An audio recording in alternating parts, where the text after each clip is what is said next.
What's good, YouTube? In this video, we'll be taking a look at how to protect IP addresses in your calls in WhatsApp for Android.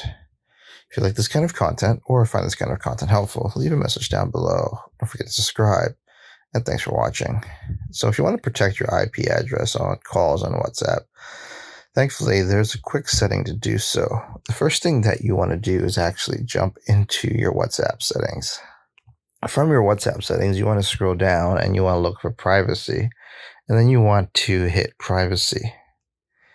From there, what you want to do is scroll down and you want to look for a setting called advanced. This is usually under allow camera effects and above privacy checkup.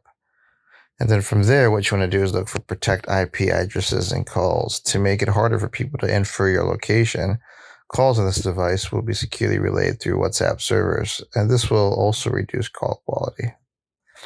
And there you have it, everyone. Just a quick tip on how to protect IP address and calls in WhatsApp on your Android phone. If you like this kind of content or find this kind of content helpful, leave a message down below. Don't forget to subscribe, and thanks for watching.